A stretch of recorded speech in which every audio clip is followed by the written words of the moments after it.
네, 오늘은 함께 지어져가는 우리 두 번째 시간, 나에 대한 이야기입니다. 나라는 주제로 혁명적인 변화라는 주제로 함께 사도행전 9장 1절부터 10절까지의 말씀을 함께 살펴보기를 원합니다. 사랑하는 여러분, 저는 지난주에 영화 한 편을 보았습니다.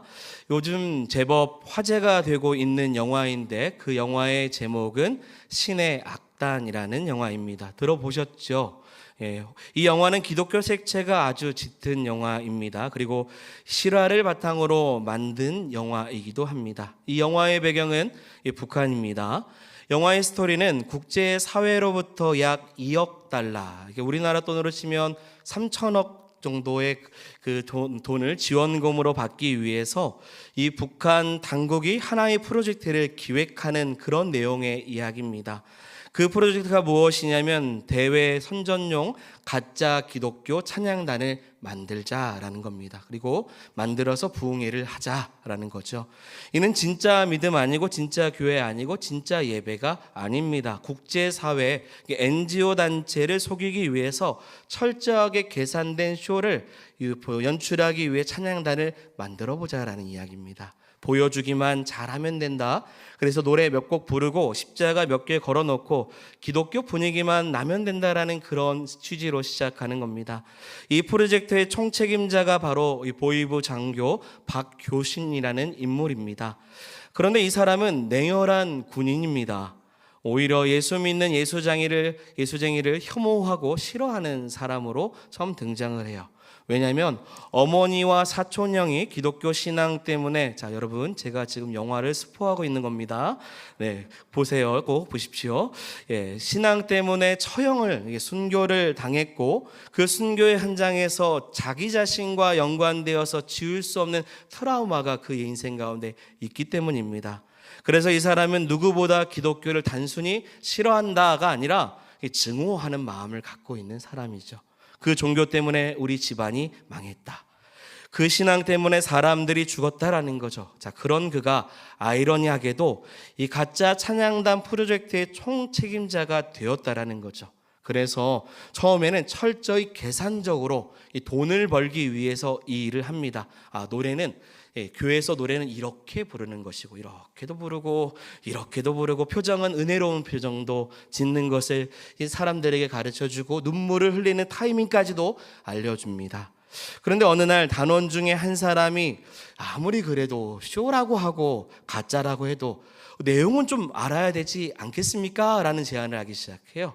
우리가 그래서 좀 성경이라는 거는 좀 읽어봐야 되지 않겠습니까? 아무리 쉬워도 누가 물어본다면 우리는 대답할 수 없다라는 거죠. 그래서 성경을 읽기 시작합니다. 이는 이 프로젝트 과업을 잘하기 위해 이 성경의 내용을 단순히 지식적으로 습득하기 위해서 읽기 시작했던 거죠. 자, 그런데 이상한 일이 벌어집니다. 여러분, 읽으면 읽을수록 말씀이 마음에 남기 시작한 거예요.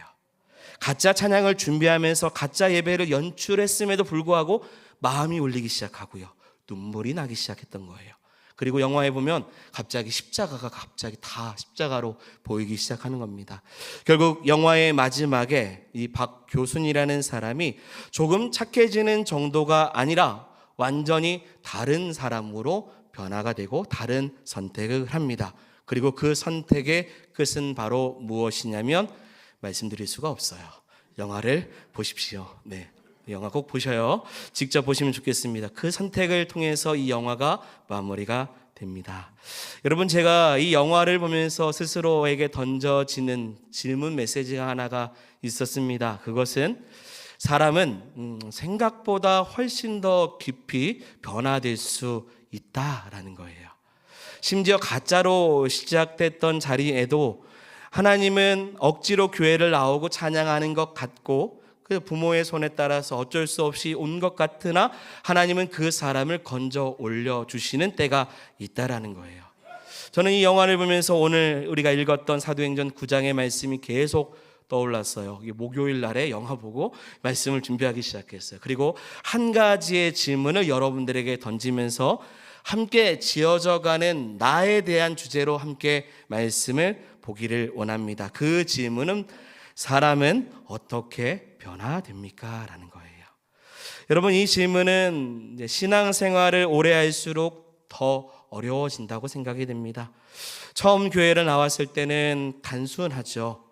예수 믿으면 변화되고 은혜 받으면 달라진다. 그런데 시간이 지나고 사람들을 많이 만나고 성도들과 오랜 시간 동안 함께 지내다 보니 이 질문이 점점 더 어려워진다라는 것을 느낍니다. 왜 이렇게 변화가 되지 않지? 왜 늘 거기서 거기지? 은혜를 받았다는데 삶은 왜 그대로이지?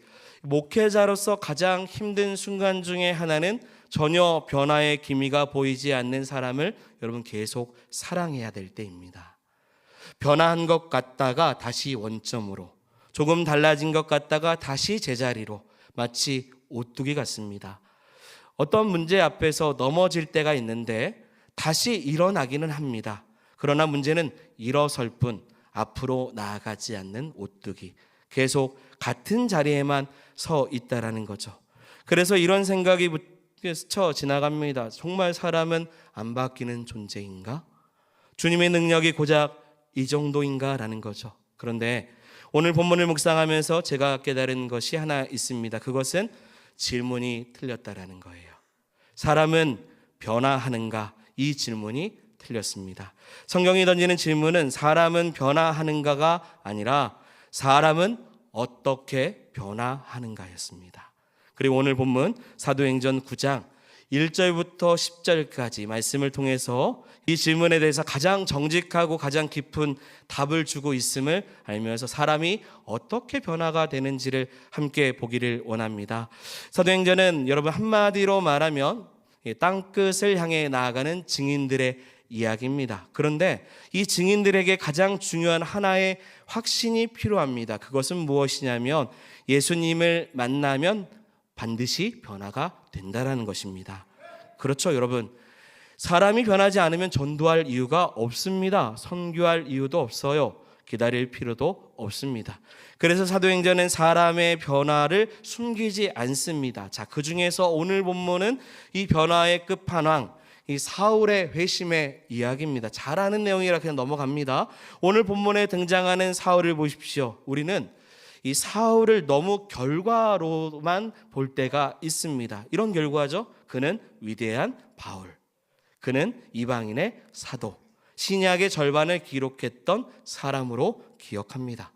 그런데 오늘 본문 속에서 사울은 그런 사람이 아니에요. 자, 1절을 보면 이렇게 시작을 합니다. 1절 띄워주세요. 같이 읽어보겠습니다. 의협과 살기가 등등하여 대지사장에게 가서. 아멘. 여기서 중요한 단어가 있는데 그것은 여전이라는 단어입니다. 헬라어로는 에티라는 단어를 쓰는데 뜻은 아직도, 계속해서라는 뜻이에요. 자, 이는 이 사울이라는 사람이 잠깐 욱해가지고 교회를 핍박하는 사람이 아니었다라는 이야기입니다. 일관되게 신념을 가지고 교회를 없애는 일에 자신의 사명을 붙들고 살아온 사람이 누구냐면 사울이라는 사람인 거예요.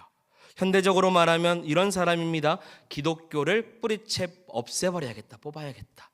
내가 예수 믿으면 손에 장을 짓겠고 예수 믿는 그 예수쟁이들을 다 죽이겠다라는 그런 마음, 여전히 예전부터 지금까지 그런 마음을 갖고 있었다라는 거죠. 여러분, 자, 여러분이 하나님이라면 여러분 이런 사람을 택하시겠습니까? 우리는 조금이라도 호의적인 사람, 조금 더 가능성이 보이는 사람, 그런 사람을 여러분 우리가 고르지 않겠습니까? 그런데 하나님은요, 가장 적대적인 사람을 붙들고 계십니다. 여러분 왜일까요? 사울이 대단해서일까요? 그렇지 않습니다. 하나님의 은혜가 얼마나 대단한지를 보여주시기 위해서 가장 적대적인 사람을 택하셨다라는 거죠. 여러분 주변에 예수님을 징그럽게 안 믿는 사람들이 있습니다. 내 자녀인데 하나님의 자녀 되는 것은 그렇게 거부하는 사람들이 있어요. 교회를 적대적으로 생각하는 사람들도 있습니다. 그러나 여러분 포기하지 마시기 바랍니다. 그 사람을 통해서 하나님의 그 크신 은혜가 얼마나 대단한지를 보여주시고자 하는 그 계획하심을 보시기를 소망합니다. 사울이 그런 사람이에요. 택함 받을 만한 그런 그릇이 아님에도 하나님께서 택하셨어요. 그래서 사울의 회심의 이야기를 가만히 들여다보고 있으면요, 우리는 한 가지 중요한 사실 앞에 서게 된다는 겁니다. 알게 됩니다. 그게 뭐냐면 사울은 준비된 사람이 아니었다라는 거예요. 그는 하나님을 찾고 있었던 사람 아닙니다. 하나님 만나고자 했던 사람 아니에요. 그의 인생을 돌아보면 회개하고 있었던 사람 또한 아닙니다. 오히려 그는 확신에 찼어요. 자신이 옳다고 믿고 있는, 자신이 이 일이 하나님 앞에 영광을 올리는 일이라고 확신에 차서 예수 믿는 사람들을 죽이는 일을 했던 사람입니다. 그런 그를 여러분 주님께서 붙들어 주셨습니다. 사울이요, 손 내민 것이 아닙니다. 주님이 먼저 손을 내밀어 주신 거예요. 이것이 우리는 은혜라고 말하는 겁니다. 은혜라는 건 사람이 하나님께 다가가는 결과가 아니라 하나님이 사람에게 다가와 주시는 거예요. 그래서 여기서 우리는 분명히 한 가지를 알아야 돼요. 사울의 변화는 사울의 어떤 가능성에서 시작된 것이 아니었다라는 거예요. 그의 변화는요, 오직 하나님의 오래 참으심 속에서 시작된 것입니다. 은혜를 베풀어 주신 거예요. 그래서 바울은 이 사실을 알았어요. 그래서 훗날에 이렇게 고백합니다. 디모데전서 1장 15절 16절 말씀 읽겠습니다. 죄수 중에 내가 괴순이라. 그러나 내가 긍휼을 입은 까닭은 예수 그리스도께서 내게 먼저 일체 오래 참으심을 보이사 후에 주를 믿어 영생 얻는 자들에게 본이 되게 하려 하심이라. 아멘. 자, 16절 말씀. 바울은요, 자신이 새롭게 변화된 그 이유를 설명을 하는데, 여러분, 그 이유는 자신을 하나님께서 모든 사람의 뭐 되게 하신다고요? 본복이 되게 하신다라는 거예요. 그러면 우리는 본복이라고 생각하면 대단한 사람으로 생각하죠. 사람들에게 내가 잘난 사람임을 어떤 모델과 같이 최고의 쓰임받았던 사람으로 본을 보이기 위해서, 본보기 위해서 한다고 생각을 합니다. 그러나 바울은 다르게 이야기해요. 뭐라고 하냐면 내가 죄인 중에 뭐라고 해요? 괴수예요. 내가 얼마나 못난 사람인데 하나님께서 나를, 하나님의 그 오래 참으심으로 나를 변화시키는 이 모든 과정에 모든 사람들에게 본이 되게 하셨다라는 거예요. 나 같은 사람도 하나님 쓰십니다. 이걸 보이기 위해서 나 같은 적대자도 하나님께서 택하셨다라는 거예요. 사랑하는 여러분, 우리가 주님 앞에 서 있는 것도요, 교회를 섬기는 것도 모두 하나님의 그 오래 참으신 인내의 결과입니다. 그런데 여러분, 이 구조는 사울에게만 해당되는 이야기가 아니에요. 구약 성경을 펼쳐보아도요, 동일한 패턴이 반복됩니다. 그 대표적인 인물 하나만 제가 소개를 할게요. 요나입니다. 여러분, 요나는요, 하나님의 말씀을 들은 선지자입니다. 그러나 그는 그 말씀을 기쁨으로 받은 사람은 아니죠. 하나님께서 니느웨로 가라고 하셨을 때 요나는 그 명령의 무게를 알고 오히려 반대 방향, 잘 아시죠? 어디로 갑니까? 다시스로 도망가기 시작을 합니다. 왜입니까? 니느웨 사람들이 미운 거예요. 싫은 겁니다. 그들이 회개하고 살아나는 그 꼴을 보고 싶지 않았던 겁니다. 요나는요, 사울과는 좀 다릅니다. 사울은 몰라서 대적했고요, 요나는 알아서 거부한 겁니다. 그러나 한 가지는 동일해요. 둘 다 하나님 뜻에 순종할 마음이 처음에는 없었다는 거죠. 여러분, 그럼에도 불구하고요, 하나님은 요나를 버리지 않으십니다. 폭풍을 일으키셔요. 이 바다에 던지시기도 하고 물고기 뱃속에 가게도 하십니다. 여러분, 이 장면 잘 아실 거예요. 여러분, 이 장면을 잘 보면요, 이건 하나님이 요나가 너무 필요해서 끝까지 붙들고 늘어지는 장면이 아닙니다. 하나님 나라에 요나 한 사람 없어도 그 하나님 나라는 멈춰서거나 연약한 나라가 결코 아니에요. 그럼에도 불구하고 하나님이요, 요나를 계속 붙들어 주십니다. 그 이유 하나가 있어요. 그것은 요나에게 그것이 가장 복이 되는 길이기 때문이에요. 그래서 요나는요, 니느웨로 갑니다. 그러나 성경은 말해주죠. 그가 그곳에 가서 설교를 하는데 기쁨 없어요. 눈물도 없습니다. 간절함도 없어요. 마지못해서 툭 던지는 한마디를 하는 겁니다. 그런데도 아이러니하게도 니느웨는 회개를 하죠. 도성 전체가 하나님 앞에 무릎을 꿇습니다. 그때 요나가 어떻게 합니까? 기뻐하지 않아요. 분노합니다. 하나님께 대들어요. 내가 이럴 줄 알았다고요. 주님이 긍휼이 많으신 분이시기 때문에 저 원수 같은 이들에게도 기회를 주실 것 같았다라고 이야기를 해요. 여러분, 이 장면이 무엇을 말해주는 겁니까? 하나님이요, 요나를 필요해서 쓰신 것이 아니라 요나를 참으시면서까지 글을 쓰셨다라는 거예요. 사울도 그랬습니다. 요나도 그랬고요. 저와 여러분도 그렇습니다. 하나님은요, 그들을 통해서 하나님 나라를 겨우 유지하시는 것이 아니에요. 오히려 그들을 통해 하나님의 그 오래 참으심, 그 은혜가 얼마나 큰지 나 같은 사람도 쓰신다라는 것을 하나님 스스로 드러내고 계시는 것입니다. 여러분, 이 사실을 알 때 우리는 비로소 복음 앞에 감격하게 됩니다. 우리가 하나님 앞에 서는 이유는 우리가 쓸모 있어서가 아니라, 우리가 특별해서가 아니라, 우리가 없으면 안 돼서가 아니라 오직 한 가지 이유, 하나님께서 우리를 너무 사랑하시고 오래 참으셨기 때문이라는 거예요. 그래서 우리가 변화되기를 주님은 원하시고 찾아와 주시는 겁니다. 지금까지 사람이 어떻게 변화될 수 있는가의 첫 번째 답을 지금 여러분들에게 드렸습니다. 답은 주님을 만나면 새로워진다라는 것입니다. 믿으시죠? 이런 변화를 위하여서 주님은 끝까지 우리를 기다리고 계신다는 거예요. 징그럽게 예수 안 믿는 사람들, 내 자녀들, 가족들, 이웃들, 그들을 주님은 아직도 기다리고 계시는 겁니다. 자, 그런데 여기서 중요한 질문이 하나 있습니다. 만약에 주님을 만나면 다 변한다가 전부라면, 자, 오늘 본문의 내용은 9절에서 끝나도 괜찮을 것 같습니다. 그런데 오늘 우리는 10절을 보았어요. 성경은 굳이 10절 이하의 내용을 기록하면서 한 사람을 소개해 주고 있습니다. 바로 누구냐면 아나니아입니다. 여러분, 사울이 이미 다메섹에서 예수님을 만났죠. 예수님 만나면 다 끝난 거 아닙니까? 이미 예수님 만났으면 변화되어야 돼요. 그런데 성경은 사람이 어떻게 변화가 되는지를 소개하기 위한 인물로 누구냐면 아나니아라는 한 사람을 제시하고 있습니다. 왜일까요?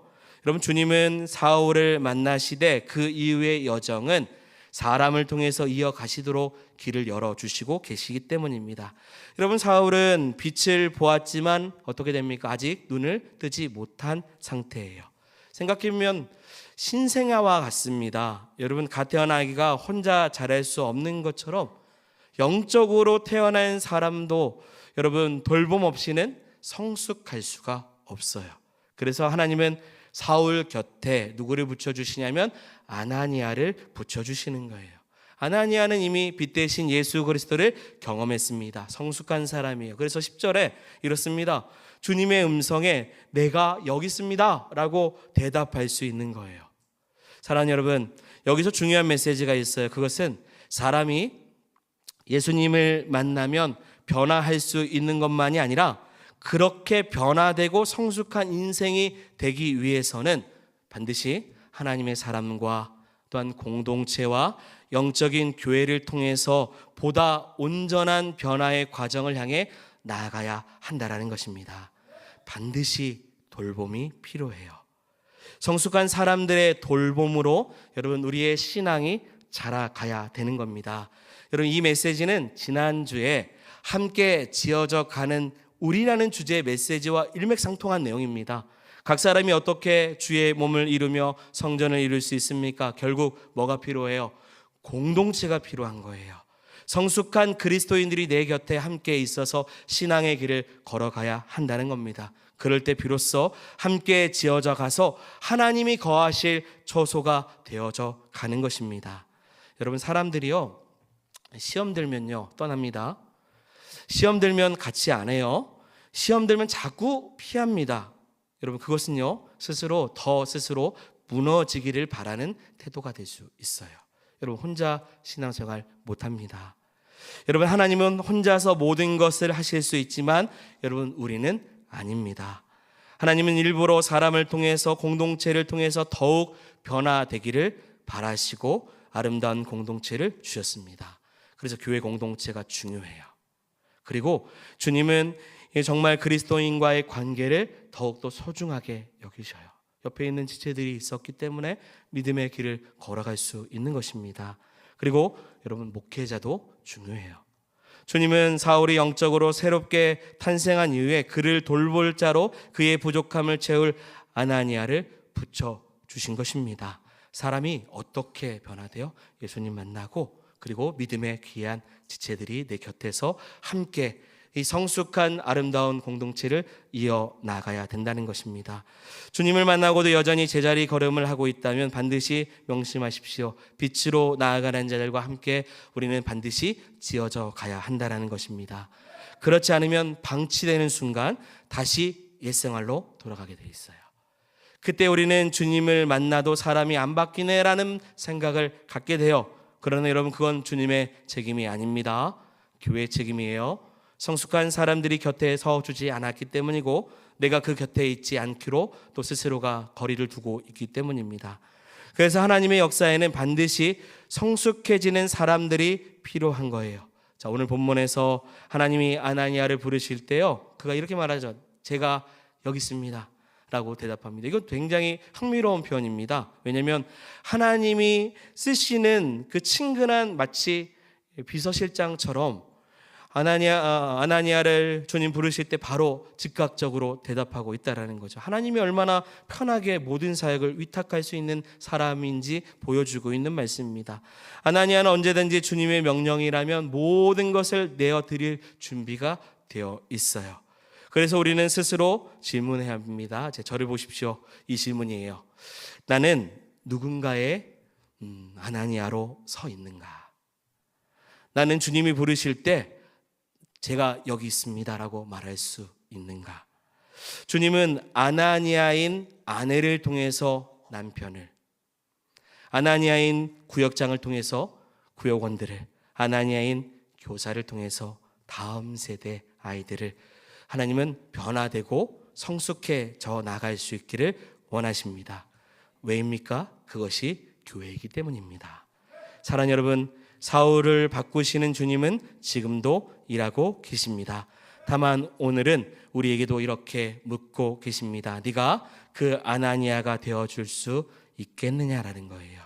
주님, 왜 남편이 안 바뀝니까? 왜 제 아들은 왜 변화되지 않습니까? 왜 제 아버지는 안 바뀝니까? 여러분, 우리를 변화시키시는 주님께서 우리의 가정도 변화시키시고 우리의 자녀도 변화시키시고 내가 변화되었던 것처럼 하나님께서 나를 통해서 아나니아가 되게 하셔서 또 다른 사람을 세워나갈 수 있고 변화시키는 귀한 사람으로서 저와 여러분들을 써주시기를 소망합니다. 그러기 위해서는 우리 모두가 먼저는 여러분, 주님을 이 사울과 같이, 바울된과 같이 주님을 만나는 귀한 축복이 있기를 원합니다. 그리고 우리가 아나니아가 되어서 많은 사람들에게도 그러한 귀한 사람을 세울 수 있는 믿음의 성도가 되기를 소망합니다. 한 이야기만 하고 말씀을 마칠게요. 한국 교회 처음 이야기라는 책에 감동적인 예화가 있어서 소개합니다. 한국 교회 초창기에 강화읍 교회에 과부 교인 김 씨가 있었습니다. 자식은 없습니다. 재물은 많았어요. 그래서 이 복섬이라고 하는 여종을 부리며 살았습니다. 80세가 넘어서 예수를 믿었는데 그러다가 어느 날 마태복음 18장 18절의 말씀에 은혜를 받았어요. 진실로 너희에게 이르노니 무엇이든지 너희가 땅에서 매면 하늘에서도 매일 것이요 무엇이든지 땅에서 풀면 하늘에서도 풀리리라. 아멘. 김씨 부인은 복섬이를 종으로 데리고 있는 것을 매인 것으로 풀이하고 다음 주일에 교인들 앞에서 선포했습니다. 여러분, 우리는 모두 하나님 앞에서 한 형제입니다. 어찌 내가 하나님 앞에 주인 노릇 할 수 있겠습니까? 또 내가 복섬이를 몸종으로 부리는 것이 이 땅에서 매이는 것인지 그런즉 어찌 내가 하나님의 복을 받겠다고 이야기할 수 있겠습니까? 그러면서 교인들 앞에서 종 문서를 불태우기 시작합니다. 복섬아, 지금 이후부터 너는 내 종이 아니다. 너는 자유의 몸이 되었다. 이제 내 집에서 나가도 된다. 복섬이가 그냥 그 김씨 과부의 부인의 집에 있기를 부탁하자 오히려 김씨 부인은 이 복섬이를 양녀로 삼았습니다. 그리고 이 복섬이가 예수님을 믿게 되었어요. 이 김씨 부인이야말로 복섬이를 진정으로 변화시키는 이 시대의 아나니아와 같은 역할을 한 것입니다. 여러분, 사람은 어떻게 변화됩니까? 주님을 만나야 됩니다. 동시에 주님을 만난 성숙한 사람을 또 여러분 곁에서 함께, 그리고 함께 지어져 갈 수 있는 우리 모든 성도들이 되기를 소망합니다. 그래서 올해 한 해의 목표 딱 하나, 내가 오늘 이 말씀을 통해서 한 해 동안 더욱더 성숙한 주님을 만난 그리스도인으로 더욱더 자랄 수 있도록, 이 공동체를 통해 여러분들의 믿음과 또 여러분들의 신앙이 자라는 귀한 축복이 있기를 주의 이름으로 축원드립니다. 아멘. 우리 함께 찬양하겠습니다. 나의 평생에 가장 복된 일은 내가 예수님을 만난 것이라. 나의 평생에 가장 잘한 일은 내가 예수님을 주로 섬긴 것이라. 이 세상 살 동안 내가 걷는 길이 때론 험하여서 넘어질 때도 주의 강한 손이 나를 붙드시니 나는 예수님만 주로 섬기며 살리. 나는 주를 섬기는 것에 후회가 없습니다. 내가 걸어온 모든 시간 다 주의 은혜니, 내가 걸어갈 모든 날도 주만 섬기며 살리. 오직 예수 이름 부르며 살아가리. 나는 주를 섬기는 것에 후회가 없습니다. 내가 걸어온 모든 시간 다 주의 은혜니, 내가 걸어갈 모든 날도 주만 섬기며 살리. 오직 예수 이름 부르며 살아가리. 같이 고백합니다. 이것이 나의 간증이요, 이것이 나의 찬송일세. 나 사는 동안 끊임없이